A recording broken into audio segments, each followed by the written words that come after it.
Hey guys, it's my first time doing a dedicated garage video. I figure I'll do a little intro just to start. My name is Nathan. I got a couple projects laying around.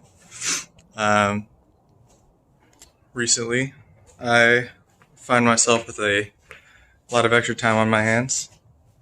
Uh, Mid-October 2020, I was diagnosed with leukemia, and unfortunately, that means that I can't really work right now, but that does leave me with some extra time. Finally finish up some projects in the garage, get some stuff done around here. Um, Hopefully get back out on the track soon. I've got my 92 Nissan S13 hatchback. Um, Previously I had a 03 350Z track, which I recently gave to my girlfriend as a Christmas present because I know she's been dying to have her own project, get some track time. Unfortunately, I kind of broke it before I gave it to her. Gave her a little spun bearing, possibly bent a tie rod. We'll see. But yeah, no. Always a project kicking around here. I've also got a 05 4Runner. That's my daily dadmobile slash soon to be overland project when I get some extra scratch together. But the main project on this channel is going to be my S13. Got my SR sitting right here. Currently just going over it, resealing up some leaks, taking care of some other things. I just finished the break-in period, so retorque the head studs, just make sure everything is, gonna last. It's nothing too crazy. It is a T28, nothing too crazy. Just got some Drift Tech turbo lines from a good buddy of mine for pretty fair price. I also got a lightweight Fidanza flywheel from him. I'm going to be throwing on instead of the OEM one. Now this valve cover paint's looking kind of shite, but we'll get that cleaned up soon. Grid A intake, if you would. So nothing too crazy on this guy. I got a Nissan Quest alternator upgrade. I went for the 110 volt or amp, sorry. Like I said, just refreshing, making sure she's built to last. Gonna get some seat time on her. Recently, immediately after getting it built up, took a road trip to Flagstaff. Broke her in a little bit. Nothing too crazy or eventful happened on that trip. I had some fuel line pop off, but that's just because I was using hose clamps instead of fuel clamps. But that's my fault. I was just being cheap and trying to get her done at like 3 a.m. before the night before that road trip. But I mean, she made it there. She made it back. Take what I can get. And then currently today's project. Big shout out to Humble Engineering on Instagram. They hooked it up with a LCA extension kit. I got some Moog Maxima inner tie rods and S14 outers to go with it, and just get some extra angle on there.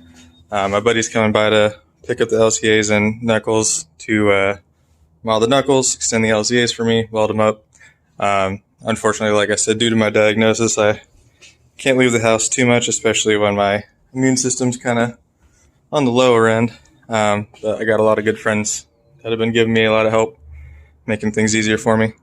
So next time you see these guys, they're going to be unbolted from the car a little longer. Maybe throw some sparkly paint on there. We'll see. But that's today's project. You guys are going to see this little mascot hanging around the garage, Michelangelo. The ribbon color for leukemia is orange, and so as a little inside joke between my mom and I, became the Orange Ninja Turtle, which is Michelangelo, the superior Ninja Turtle, if you would. But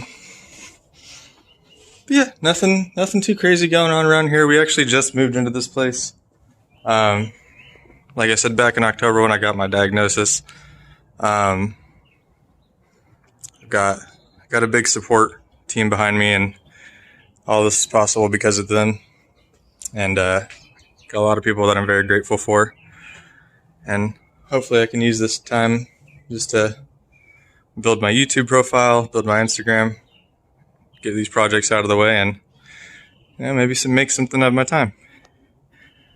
Make the most of everything. So thank you guys for tuning in. I'll try to update you guys, keep you posted as much as I can.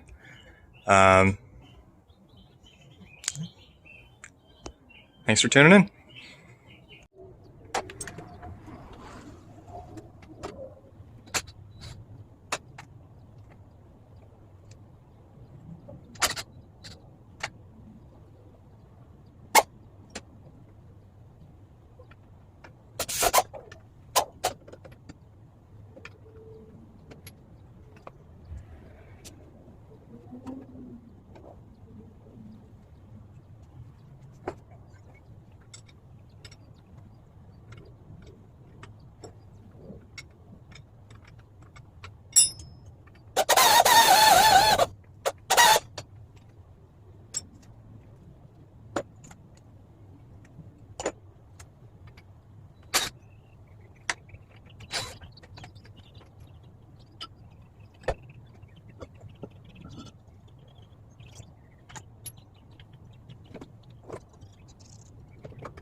So one thing you guys are going to notice, it's a little difficult for you to move around sometimes just because, unfortunately, with this diagnosis, you do spend quite a bit of time bedridden.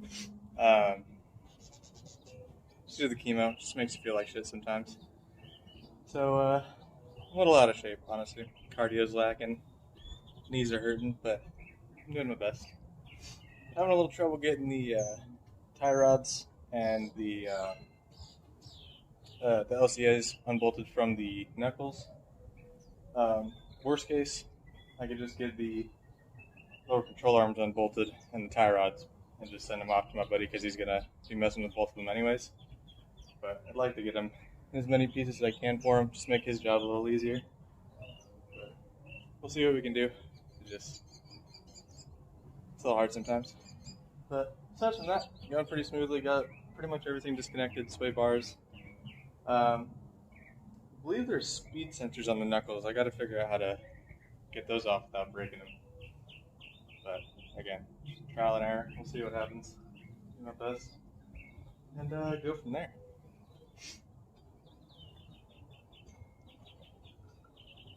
I'm not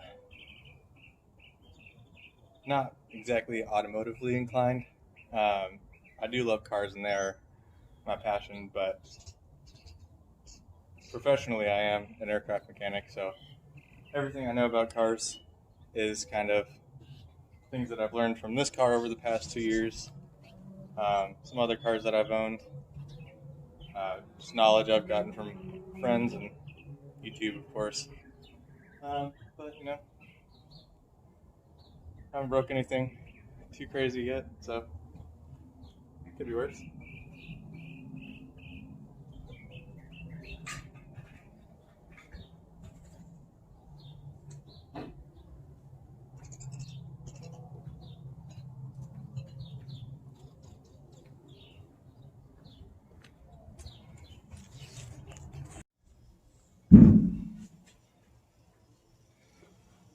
Alrighty, so we're taking a quick little break from those guys. Let some PP blasters soak in there. Maybe that'll work. Come to find, those were actually ABS sensors. I did do the ABS delete on this car myself, but I did not delete the sensors. So now's a good time to do that. Just get those out of the way. So, like I said, just letting some PP blasters soak on there. In the meantime, we're gonna time this guy up. I'm not going super in depth on it. There's already kind of a lot of videos out there on this, but if there's something that you guys want me to go back and do some specifics on or provide some insight, I'd be more than happy to show you guys whatever you need. Just shoot me a message, throw it in the comments. I'll try to get to it as fast as I can. Like I said, we're just going to try and get the timing done on this guy and then finish sealing her up. And she's almost ready to go back in.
In my garage, we do a lot of improv.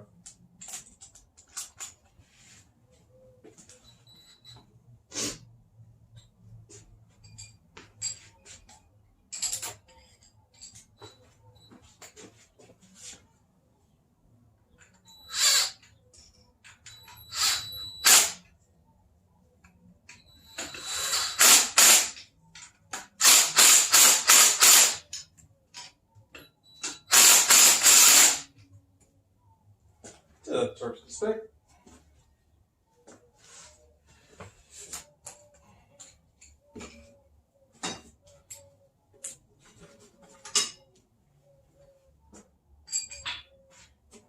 Reclaim top dead center. Do the busy end.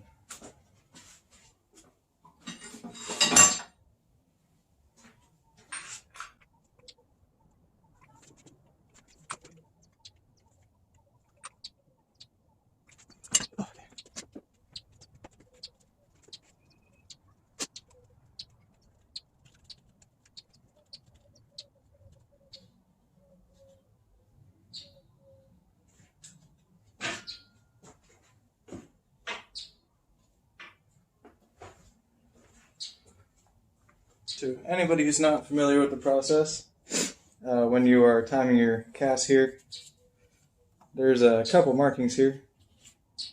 You want this slot to line up with that first dot. When you install it, it should rotate just into that second dot. That'll ensure that you have the proper timing here. We were having some issues timing my SR just because my idle air control valve isn't really functional. Typically, you know you're close to where you're supposed to be timing wise, as long as your bolt is near the middle. We did eventually accurately time this, but I know, like a lot of you SR folk and other 240 guys, we kind of just send it on certain things. But like I said, I put a lot of miles on this, never had an issue. Never damaged anything. And like I said, we did make sure that we did accurately time this, but just as a baseline, you know that you're kind of starting in the right place as long as you're in the middle.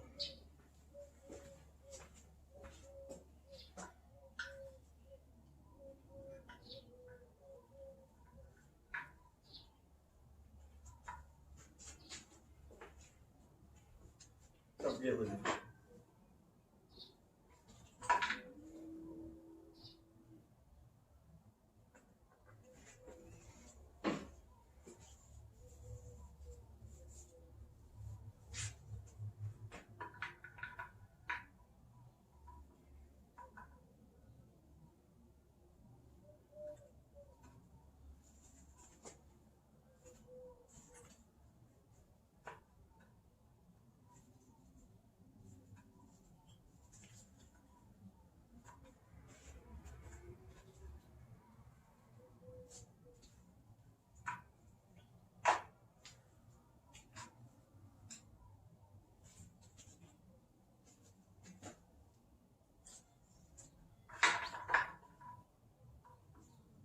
Oh, it totally rotates the other direction.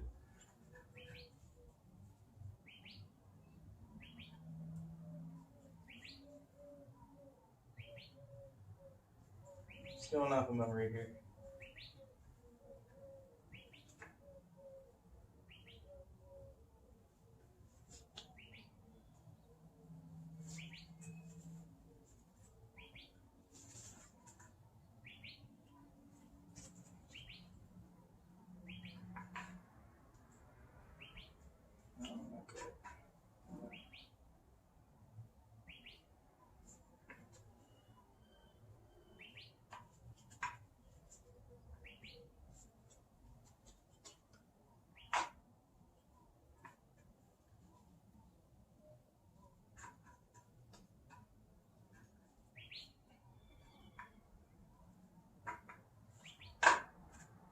There we go.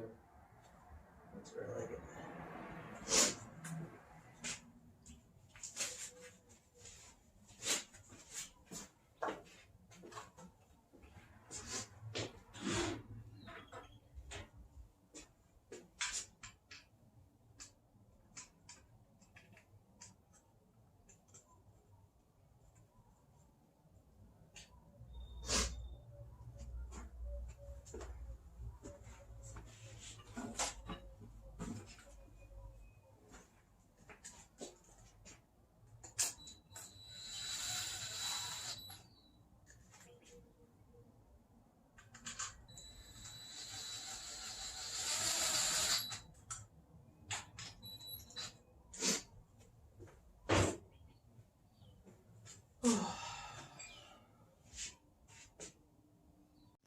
So luckily I had that memorized pretty well, actually. So you'll notice there's this yellow timing mark here. That's going to be top dead center, which we did verify with the extension. You're going to have this keyway here. It's going to be completely 90 degrees. You'll see there's a timing mark and a dark chain link here. Just make sure that's completely accurate because we did reset this timing. So the chain is properly aligned here that you can tell. It's another way just to verify. And then go completely up, 1, 2.5. Got that other marking there as well. And that is in accordance with the factory service manual. Timing is nice and good here. You can see that hatch mark is in line with that second dot in there. So cast timing is close to dialed here. We'll obviously run a timing gun on it when we do get her back in the car. But that's timing your SR. Simplified. Alrighty, so we got the LCAs and the knuckles off. I wasn't able to get the ball joint separated from one of the knuckles. I probably damaged the threads a little bit, so it's probably my bad. But luckily I have another set of LCAs with some good ball joints on them I'm sending out as well. So I'll let my buddy take his pick on what he thinks looks a little better. I'm not a fabricator. I can weld pretty decent, but I don't have a welder here, unfortunately. But he's just got a lot more experience with this specifically. Definitely trust him to do the job. So he's going to take care of me. So my boy Donnie just came and picked up my LCAs and knuckles. I got this guy timed, sealed the top end. Now I just got to slap the oil pans on. Pretty much it, and then clutch, flywheel, the business. Put all the rest of the accessories on. She's almost ready to go back in the car, and I might even have those the angle kit back by like tomorrow. So I'm making a lot of progress these past 2 days. Eventually we'll invest in a tripod here, but we don't have the time or the money for that. So we're going to continue using a bucket and a towel on top of my head.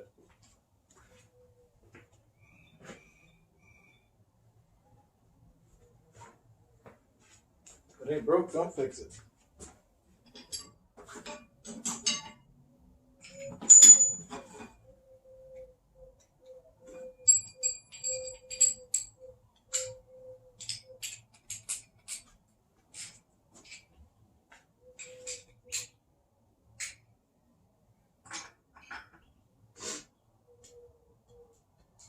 Flood condition looks pretty healthy. We were running a little rich, but that was intentional. Just like I said, this was a fresh rebuild to stock, so we wanted to make sure we were being conservative. I got my AFR gauge picked up in there now.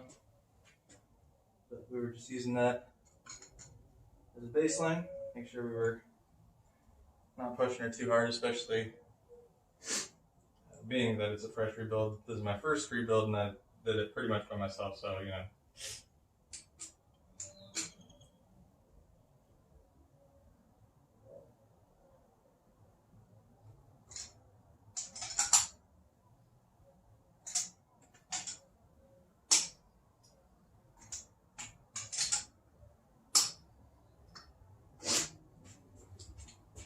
Personally, I run NGKs. Some people have some preferences. Some hot boys like HKS. I don't have money for that, not gonna lie. So, we just use what works around these parts. I do have another thing I failed to mention. I did do the dual bucket conversion on this, and then throw on some Tomei rocker arm stoppers just to make sure everything stays in. I haven't personally pushed this thing too hard, like I said, fresh rebuild, so never really seen $9,000, but yeah, for the most part, she's doing what she's supposed to. She takes a little bit, but eventually I'll take the time to get these shims sorted out, do it the right way. But it's not hurt nothing.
Now we did go with the Mosworks dress-up hardware for the valve cover here, and I highly recommend it to anybody who's in the market.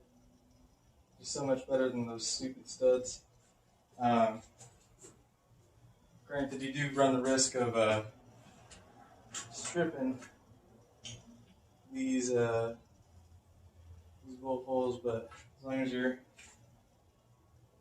careful, I think it does wonders for the lip of your valve cover. And I know the paint's kind of shot on this, but we'll be addressing that in the future.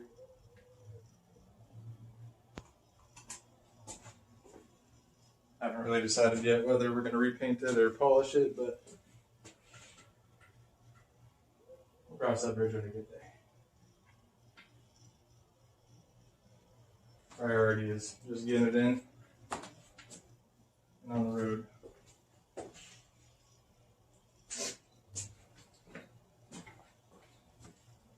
I don't know if you guys did notice or if you already know this, but when you're putting the valve cover on, you want to make sure that you're putting a little bit of RTV right where those crescents go on the valve cover gasket.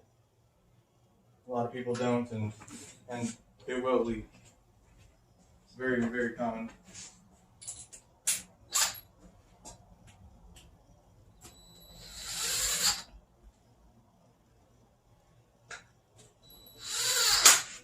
I like to do the cinnamon roll technique.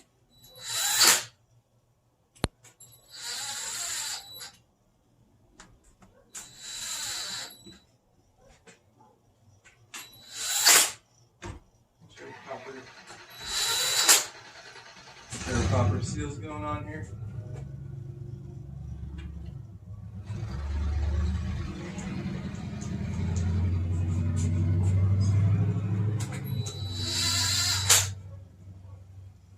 Like I said, you want to be real careful not to trip these out. I know it might sound like a bad idea using a tack, and sure. It is wise to do by hand, but I feel like I get a little bit more uniformity with this. And then I'll go back around, snug it up by hand, just make sure. Nope.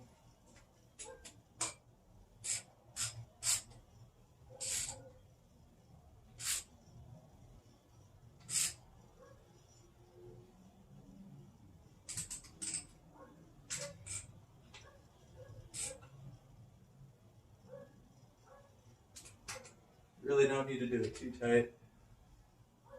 Chances are it's probably not going to leak. If it does, just do it once over.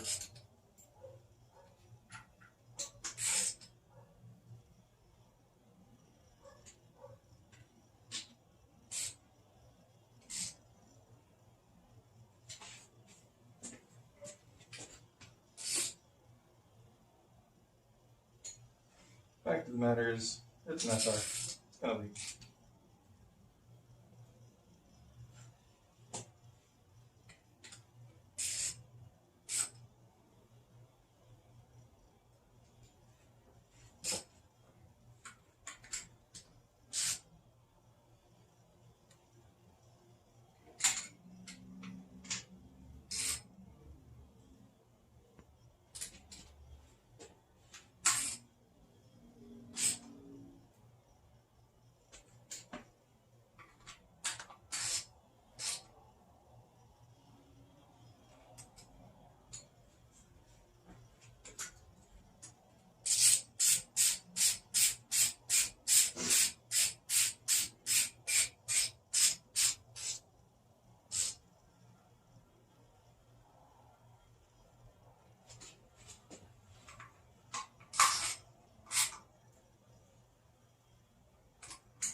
So, that about does it for the top end.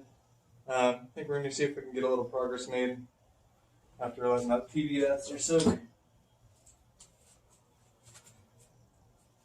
Unfortunately, I do have a time constraint on getting these front knuckles and LCAs out, so if I make progress, I do. If I don't, then I know we're going to go step ahead to resealing the block on the bottom end. Alright guys, last video for the day. Welcome to the future. Phone was dying earlier, so I went ahead and just knocked it out. So, top end, totally sealed, buttoned up, ready to go. The bottom, I got the upper oil pan in. I got to run over to the hardware store, get a couple more bolts for the Gretty oil pan, so I can make sure that's nice and sealed up. But yeah, she's like timed, sealed, pretty much ready to go. I will make updates as they come.